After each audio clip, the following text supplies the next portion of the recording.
Hey guys, and welcome back to DarkLogic Studios' Attack on Titan theories and discussions. Before we go any further, I want to give you fair warning that these videos are going to contain lots and lots of spoilers. So if you're not caught up with the manga, then what are you doing with your life? Seriously though, if you don't want spoilers, you should probably click on something else. If you're all caught up though, then let's get to it.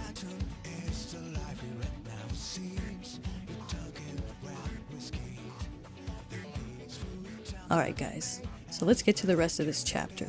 If you haven't seen it already, I already talked a little bit about the beginning of this chapter in my previous video, so if you want to, go check that out, but let's jump right into this. So, quick recap, we see all our new characters get back to their hometown, they're getting off the train, and Colt's all hungover, or maybe he's still drunk, and Falco's kind of thinking about Reiner, and he starts to wonder what's up with Reiner, and he thinks to himself that maybe Reiner wants the same thing as me, to free the people of Eldia from war. So that's a significant line right there. I talked about that last time. So then we pick up with Gabby being really creepy. She gets all up in Falco's face. She's like, "What are you doing, Falco?" Everyone's kind of snickering and and messing around, and Reiner and Falco, in the midst of it, kind of give each other this look. And Falco's wondering, can I trust him? So then we see our characters, they're walking through the town, they're not quite to the ghetto yet, walking through the streets and people are staring at them. And they get to the gate, and they're finally home. After 4 years of war, all the soldiers and warriors finally are coming back to their hometown. You see all the people standing there, god, there's so many. All the Eldians. And they're reunited with their families. And we see that Grisha's parents are still alive. So then Reiner sees his mother. And then Gabby calls her Aunt Kalina. So I guess Reiner and Gabby must be related. I guess they must be cousins or something. Falco looks over and he sees these injured soldiers walking by. And Falco asks the guard. He tells Falco they're Eldians who received psychological trauma. And they don't have families to go back to. And they're going to the hospital, and Falco says, "Even in this country?" And then the guard says, "Corslow," or whatever. He says if you stay too long in the trenches, you'll turn like them, because shells come flying like... And then he freaking turns to the traumatized soldiers and goes, "Boom!" and freaking freaks them out. And that's really fucked up. Man, you know what, I wouldn't be surprised if this guy was related to Sergeant Gross.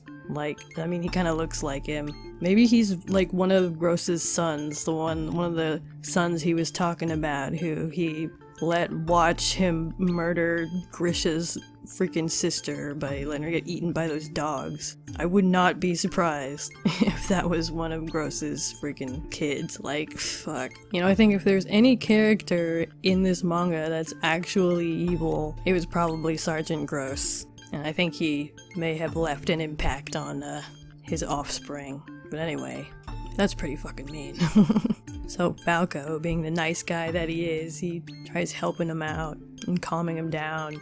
He turns to this one guy who's got this long dark hair and an armband on the wrong arm. I think it's pretty clear that this is the same character that was watching Reiner and the kids earlier. I'm guessing they all just came back on the same train. So he notices this guy and he kneels next to him. And he says, "Your armband, it's on the wrong side." And then what he says after that is really kind of fucking sad. Like, this character, Falco, he's such a compassionate character. He's just like helping out these poor guys. He doesn't even think about it. And he's like, says it's okay, everything will be alright.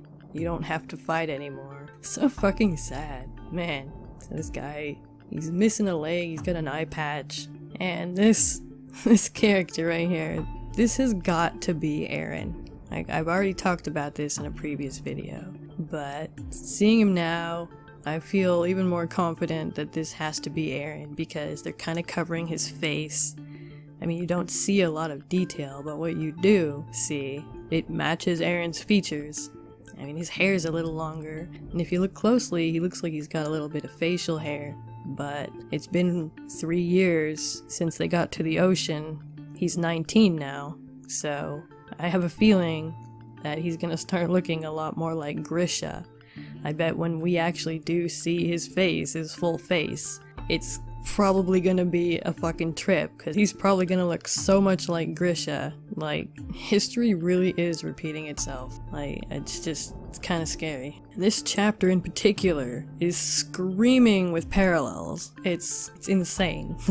And, you know, seeing these two panels right here, with Falco's encounter with who I strongly believe is Eren, really makes me rethink my previous idea that they might at some point go to battle, and that Reiner for some reason wasn't going to be the person that Eren does battle with in the end. Because, I mean, we have to have that, right?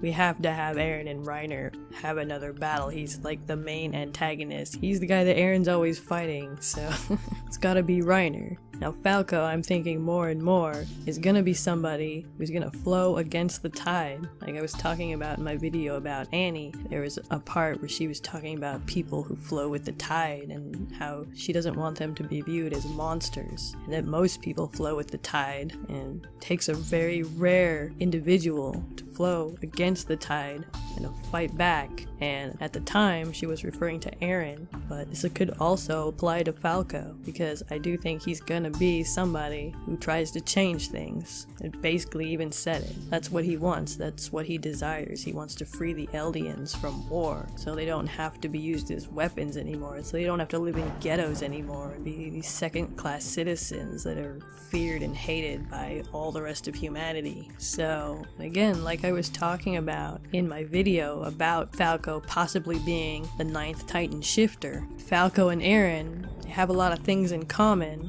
but they're completely opposite characters, but they do have the same goals.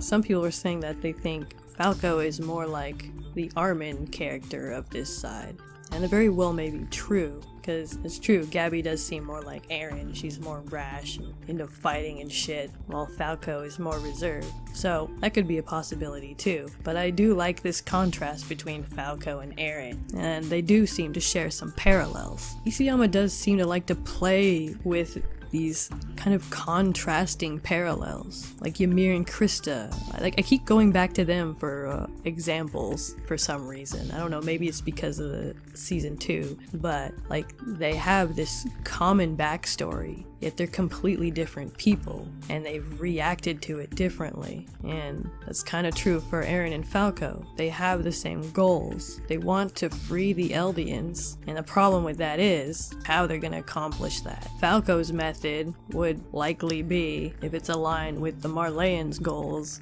and everyone else's, I guess, to just wipe out the people on Paradise Island. So then only the quote-unquote good Eldians will be left, and then I guess for whatever reason that means that they can be free. I guess the good Eldians can't be free because bad Eldians still exist or something. I don't know. That makes no fucking sense. But you know, it's propaganda for you. But Eren and the Survey Corps, their method would be the same thing, just vice versa. As things stand, they each believe that they need to destroy each other in order for themselves to survive. And here's another thing about Eren. If this is Eren, Eren has grown as a character a lot, and we don't know what all has happened over the past 4 years. And if he has developed the kind of self-control where he can put himself in this position where he's right there, Reiner's right there, he has learned to control his anger at that point. If that is Eren, he has accomplished what people have been telling him to do throughout the whole story, to control his anger. He has accomplished that. He has learned to restrain himself enough to disguise himself as a Marleyan Eldian soldier and stay in the vicinity of his greatest enemy without revealing himself. Furthermore, he apparently has also mastered his Titan healing ability to the point where he can actually prevent himself from growing an entire leg if he wanted to.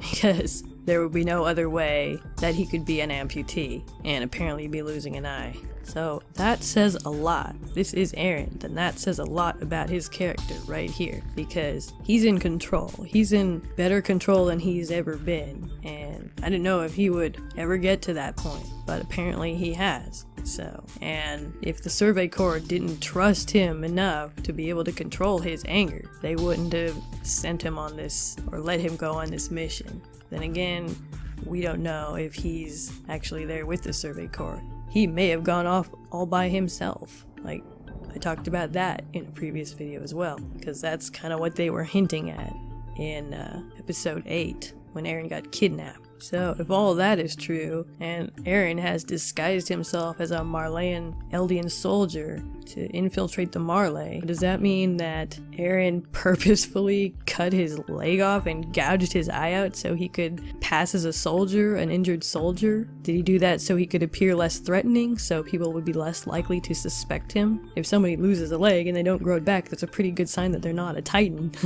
But Eren may have somehow, over the past 4 years, figured out how to use the coordinate, figure out how Historia could help him use the coordinate, so who knows what kind of powers he might have. Safe to say Eren has the potential to having a great deal of control over his Titan abilities. And I think, again, at these 2 panels, if that is Eren, that's proof of that, because he's in control right now.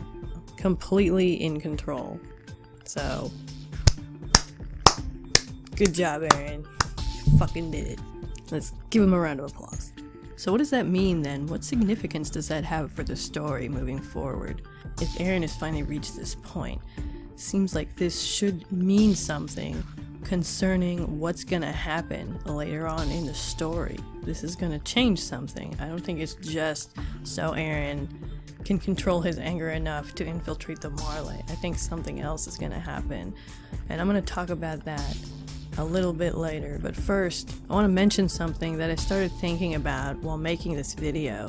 Now, some other people have already talked about this, and I've talked about this in previous videos too, that history is going to repeat itself, and we're essentially going to get the beginning of this story repeating just on the other side. Literally, we're going to have Eren and the Survey Corps infiltrating the Marley, just like the Marley did with putting Reiner and Bertolt and Annie, having them infiltrate the people of the walls, and they're gonna have this sneak attack. I mean, you got Eren there, he's got the coordinate, he's got the attack Titan with armor, and then Armin, he's got the Colossal Titan, so maybe Armin's waiting in the wings, waiting outside for Eren's signal, and then when the time is right, he's gonna turn into the Colossal Titan, and he's gonna bust down the wall, and all hell's gonna break loose. And in the season 2 ending credits, we see Titans coming out of the ocean. We see them just wandering out of the ocean. And the city, the building structure,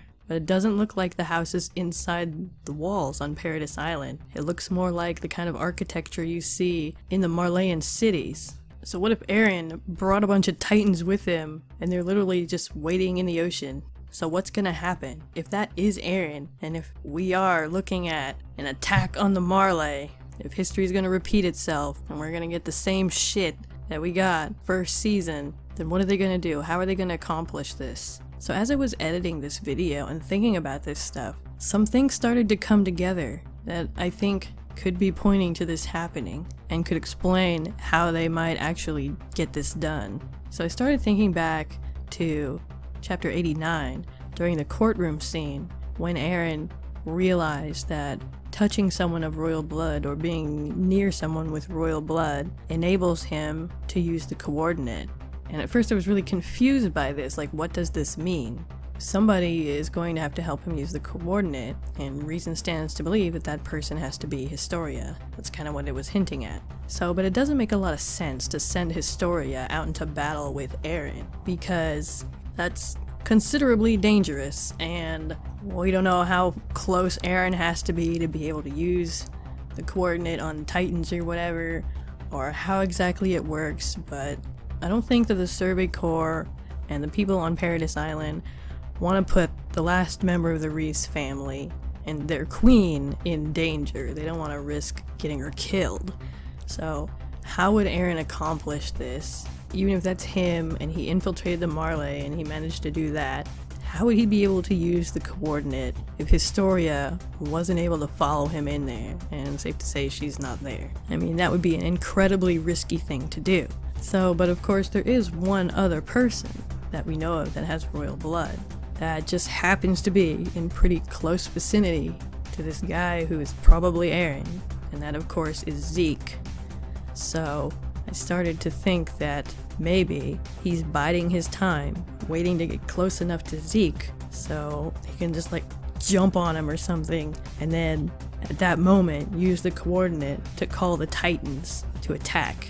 But if he's gonna do this surprise attack, it'd be pretty difficult considering that the Wall Titans would still be in the walls on Paradise Island. Like, if he can't take Historia with him, how is he gonna get the Titans to the main continent? And how is he and the Survey Corps gonna get to the main continent? Well, here's where those quote-unquote missing battleships come in. See, I think that the battleships that Zeke was talking about in chapter 93 that disappeared, I don't think the Eldians on Paradise Island destroyed those ships. I think that they commandeered them. I think that they took them and they're using them to transport Historia, the Survey Corps, and more troops over to the mainland to aid them in this attack. And so if that were the case, then of course Eren and Historia and whoever else could jump on these ships and they could head over to the Marley, and then Eren, with Historia right there, he could use the coordinate power to then activate the Wall Titans and have them follow them. Now, a bunch of colossal titans wandering over to the main continent might be difficult to go unnoticed, but conveniently enough, there happens to be water in between them. And these titans, now they seem to be immortal. They've been in those walls for 100 years. They don't seem to really need to breathe because they've been covered with rock or this hardened whatever stuff all this time. So I don't think it's hard to believe that these colossal titans could just slip under the water and travel unnoticed, just hide under there until Eren summons them to mainland. And thinking about this now and looking at the season 2 ending credits, like, we've been asking what the hell is up with these titans coming out of the ocean, and thinking about this now, I think that this is huge foreshadowing to what's going to be happening over the next few chapters. I think we are literally seeing Eren summoning the titans to attack the Marley. I don't know, maybe they're gonna free the Eldians from the ghettos and just kill all the Marley? It'd be pretty fucked up. Like, doesn't that seem like that might be what's gonna happen? History is going to repeat itself if this is what all this is leading up to. Does that mean that's how this story is going to end? With our heroes murdering millions of people? Is that what we really want out of this story? I mean, we want our characters to survive, but do we want that to happen at the cost of all these people, the majority of which are innocent civilians, some of which may not even agree with the Marley's ideology? I mean, you can't really pick a side, because either way, for one side to survive, the other one apparently has to be destroyed. And this is something that, as we've seen, has been repeated over and over throughout history. So what does that mean? Does that mean that this story is just a part of that cycle? Is that what we're getting? I said before that if this story really is something that has been repeated over and over, then why is this part, this cycle in particular, the most important? Why is this the story we're being told? And I think it's because I believe that this is the point where the cycle of violence is going to be broken, or at least attempted to be. Because Kruger, he talked about changing things and keeping history from repeating itself. And we've got all this stuff with the paths, so what is all this stuff leading up to? There's got to be more to this than just Eren and the people on Paradise Island are going to just wipe everybody out. Like, if that happened, that'd be pretty messed up, and really, that would kind of make our heroes the villains. Like, if you think about it, they would be becoming the thing that they hated the most. They would become the same as their enemy, and do we really want that for our characters? As we've seen in the past few chapters, the enemy really is no different from them, you know? And I think that's one of the messages that Isayama is trying to send. Like, even though nobody is really fully good or fully evil, we're all capable of good and evil. So maybe the events that have happened in this story up to now have changed the course of history, the course of time, in such a way that that the chain of history repeating itself really is going to break. I mean, we've theorized about people traveling through the pathways and influencing other characters. So what could all this be leading up to? What if Falco is going to be somebody who changes how this goes? What if Eren's encounter with Falco is going to be a turning point for Eren? Maybe Falco might convince Eren that this is the wrong thing to do. And if Eren is here by himself, if he went rogue again, like I talked about in a previous video, and he's doing this by himself, then there's a very strong possibility that he did this against the Survey Corps' will and against Armin's will. Because we've also been talking about Armin and Eren having this split, this disagreement, and going different paths. So maybe Eren really only learned to control his anger enough to infiltrate the Marley, and then he's just gonna go batshit crazy on him. But if that's the case, then maybe the fact that Falco is so much like Armin, like a lot of people have pointed out, maybe that's gonna kind of bring Eren back and make him remember his best friend and reconsider what he's going to do. But I do have a feeling Falco's gonna be the 9th Titan, and that's gonna obviously be significant in some way. But anyway, yeah, I definitely think that Eren, with or without the Survey Corps, he infiltrated the Marley, and he's waiting around till he can get close enough to Zeke, and then he's gonna use Zeke to control the coordinate, and he's gonna take his Titans, he's gonna call them out, they're gonna rise out of the ocean, just like the Season 2 ending credits. And they're gonna start eating people and shit. Armin may or may not be there as a colossal titan. I hope he is. I don't know. Man, it's really hard to imagine Armin doing that. Like, it would be really hard to imagine him just fucking, yeah. I don't know. Oh man. I'm freaking scared. I'm so scared. This manga's scaring me. Help. I don't want all these characters to die. Shit. So, anyway. Yeah. So yeah, those are my thoughts on the one-legged Eren, one-legged hobo, one-eye, whatever. What everybody's calling him. So I'm going to talk about the rest of the chapter in the next video. Possibly going to make another video after that because I talk so damn much during these reviews. Because I don't want to make these videos too long. But I can't help but fucking ramble. Okay, so come back for that. What do you guys think? You think that's Eren? Do you think we were right about this? Is history really going to repeat itself? Are we gonna see the Colossal Titan and Eren is armored attack coordinate Titan and freaking Titans coming out of the ocean and fucking up the Marley? Oh my god. This is gonna happen, isn't it? Is this gonna happen for real? I feel so scared. Oh my god. Okay guys, tell me what you think. Leave your thoughts in the comments. And hug me. I need a hug. Alright guys, thanks so much for watching. If you enjoyed this video, make sure to like, share, comment, and subscribe if you haven't already, and I'll see you next time. Peace.